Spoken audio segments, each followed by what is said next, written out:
abakenyezi mwubahwe aho muri hose mwubahwe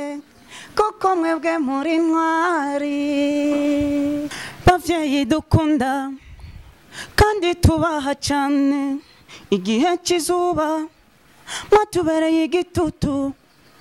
igihe cy'umubabaro naho mwatubereye umunezero mu gihe cy'umwijima mwatubereye itara ryaka mudutwara ku ishuri turiga amashuri turayamara muduha n'indero nziza kandi n'ubu niyo tukigenderako nkatega abana banyu mwibarutse bigoranye nacyo dufise n'ukuri cyo kubashimira ahubwo icyo nobasabira ko Mana nuko yobaha kuramba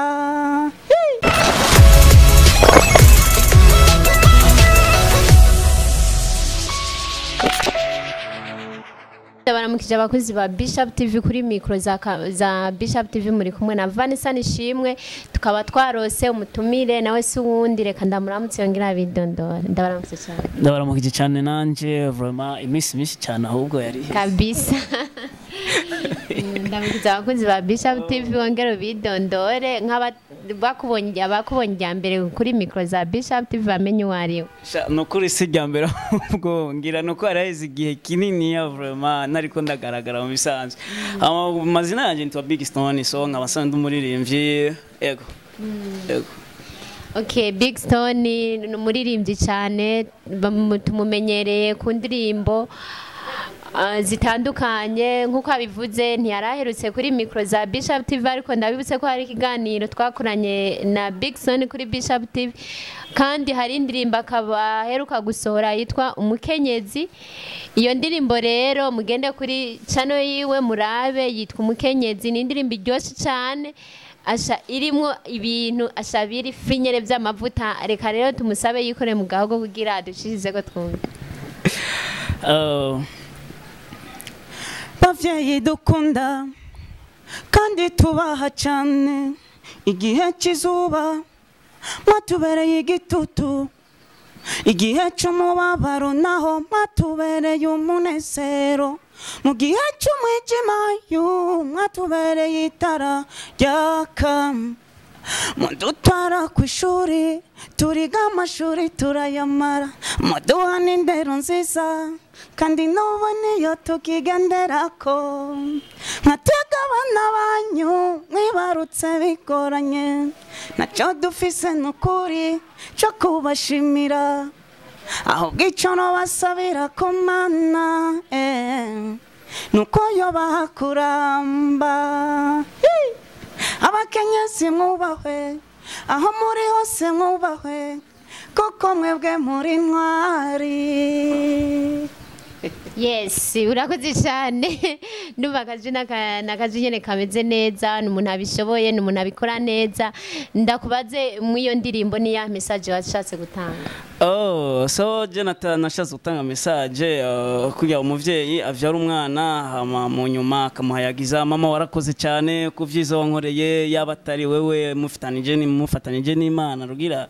yani sinari kubaho waranyigishije amashuri ndayamara donc ivyo ngeze ko vyose mama ndabikesha wewe so rero urumva niyo message nashatse gutanga ego bumve yuko nabo bavyeyi batatamvye birorera mu bisanzwe bakoze igikorwa gikomeye cyane kutuvyara vraiment yego reka tubibutse ko hariho abana babyeyi babo babarera bakabigisha bakagira mu zabukuru bakaronka ubuzi bakagira ubutunzi bakibagira ababyeyi babo mbere hariho n'abantu usanga badashobora kwemera umubyeyi yabibarutse. Uyu munsi rero Big Son yaratanze message ku bantu bashaka kubona ababyeyi nk'ibintu menga sinzi avuga ati umubyeyi ni kirumara gukora rero iyo message vraiment yaduhaye nibaza yuko mwoyumviriza ni indirimbo nziza vraiment itosoye bien hama kandi nongere ndakubaze burya numvise vraiment kufisa akaje keza wabyiyumviriye gute ibintu byo kuririmba ankoro kandi ndabizi ko usanzwe ukora n'umwuga wo gusokoza umva n'ibintu n'impano zibiri ufise zitandukanye byagenze gute so je ibintu byo kuririmba vraiment donc navyumvise kuva nkiri muto kuko nabandi hose kwa bari kuririmba gushikaho nyene baguma nyene bambaza none wewe kubera ko ukunda kuririmba none ni hoja muri studio mbwa nkabwira wapi nta buryo ndaronka rero Imana yaramfashije ndagirirwa ibakwe ndaronka nyene n'uburyo bukeya nyene bwiwanje nyene navuga ati reka basingende muri studio nyene ntange message komsa bazoshobora kuyumviriza bazovuga ati umwana arashoboye canke reka tumufashe tumusove mu kintu runaka kuko murabona yuko n'indirimbo nta na video ifise naki kandi abenshi barayizi kandi baramaze kuyumva urumva nuko kabisa nagomba nibutse abariko baradukurikirana yuko boza kuri channel yo bakakurikirana iyo ndirimbo kugira ngo bagume bakurikirana ibikorwa byiwe urumva yuko atana video ya yarasora kugira ngo Imana imushoboje akaronka amafaranga azokora ibintu bisa neza basohore video yayo kandi abandanye kandi asona n'izindi ndirimbo nakaye kajambo wosaba nk'abantu nyene bariko baradukurikirana canke nk'abandi baririmbyi bagenzi bawe oya noneho jewe nukuvuga yuko ikintu novuga jewe ku bwanje indirimbo ama audio ndanayafise vraiment indirimbo ndazifise muge ikintu kingora cyane n'uburyo bwo kuvuga ati ntushobora gusohora video cyane ushobora kugira iki rero ijambo noshobora kubashikiriza nk'abaririmbyi bagenzi bacu so murabona gufashanya vyamyeho donc ugufashanya vyamyeho kandi kwitanaho mu kintu runaka umuntu abashoboye vyamyeho ikintu basaba rero nuko vraiment nka twege nk'abaririmbyi batoyi babo nk'abamaze kubaka amazina hariho donc noshobora kuvuga nk'abaririmbyi aba Bface abandi ba Satb aba Big Fizo so nibo kiba kidumu donc ndetse n'abandi bandi nyene baririmbyi cyane baroriro avuga ati vraiment nkamwe nka jewe ndi umuririmbyi muto yiwabo boshobora kumfata ukuboko komsa nanje bakanyereka umwongo uhuma n'udahuma ntaho ndigeza deja kandi nta bikorwa byinshi cyane birenze ndakora cyane mugabo ibikorwa byo ndabifise mu bisanzwe novuga rero yuko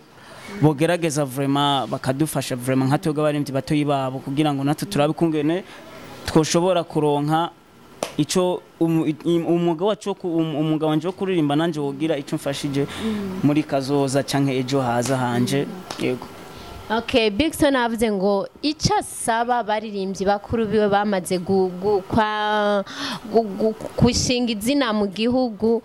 kwandika amateka ko bo musupportinga ico kintu nico ari karasaba cyane kugira nawe agiraho yishikanye mu muziki wiwe kuko murumva ko umuntu afise impano nziza kandi cyane afise n'ijwi ryiza cyane urumva abasaba ikintu kimwe gusa cyo kumusupportinga kugira ngo bamwe batoyi banyu nabo bashobore kuduga kugera aho namwe mugeza reka ndabashimire rero mwe mwadukurikiranye akazina kuri mikro mwari kumwe na Vanessa Nishimwe reka tubibutse ko kandi twari kumwe na Big Son kuri mikro za Bishop TV murakoze cyane